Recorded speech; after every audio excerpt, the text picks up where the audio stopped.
I wonder if you've used one of these recently. In this time of lockdown, I guess we're busying ourselves in the garden and with a little bit of DIY now and again as well. Well, as we come to the next bit of the Lord's Prayer, Thy kingdom come, I want to begin by telling you a story. You see, I'd just heard a wife tell me the way in which she'd been beaten up by her husband over a number of years. She'd introduced me to the children and told me of the impact of the abuse on them as well. And I came away from that wanting to pray. And in fact, if I'm honest, I did pray, Lord, just kill him. Take him out of the picture. I was so angry given all that I had heard. And I continued to pray for that family over many months and years.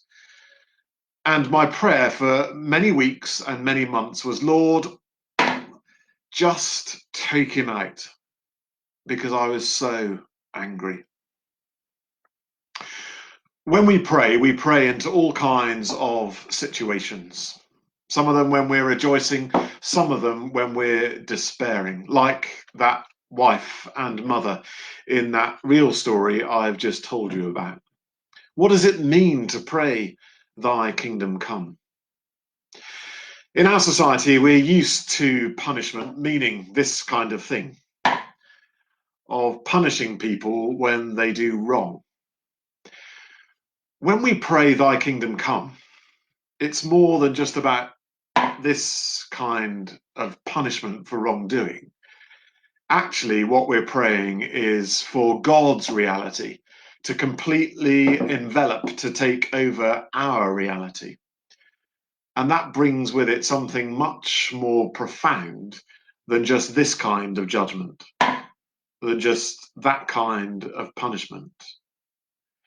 Hammers, wood, and nails are, of course, very much part of the story. The cross reminds us of the reality of the consequences of sin, of wrongdoing, of evil. There it all was, once and for all, nailed to the cross, as Jesus himself enacted our death.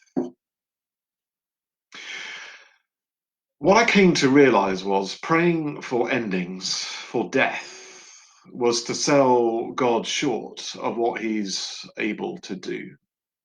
And actually, what I came to realize was praying, Thy kingdom come, is actually more about this. It's more about praying that God would remold, reshape, and refashion reality. Not simply to punish wrongdoing, but to undo wrongdoing and to restore wrongdoing. That's a deeply profound vision of judgment, isn't it? Not just punishing people when they do wrong, but also giving back, of making up, of restoring, of renewing experiences to those who have lost, who have been damaged, who have been hurt. It's about a giving back, about a making new, not wiping away the reality, but somehow immersing it, suffusing it with grace and goodness and life and light, to bring something powerfully new and whole into all that has been damaged and misshapen.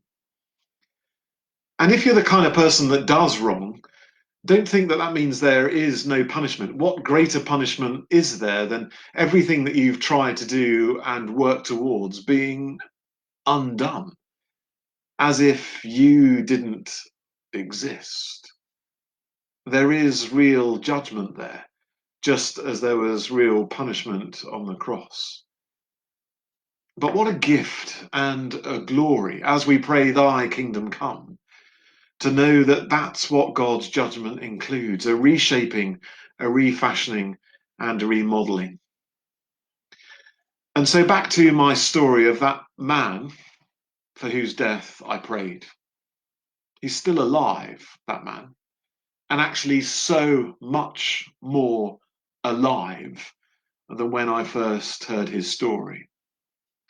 Because several years on, He came to faith in God and was confronted with the consequences of his actions. And through a long and difficult and costly process, where the cost was counted, he was reconciled with his wife and children.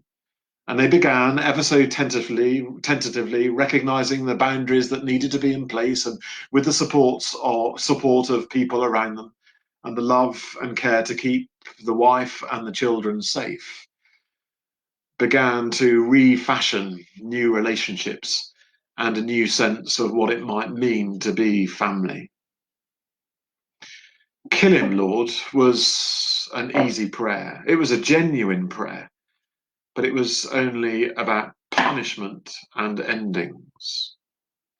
As we pray, Thy kingdom come, we're yearning and longing and praying for something much deeper, something much more profound, something which costs God everything, and something which makes everything possible.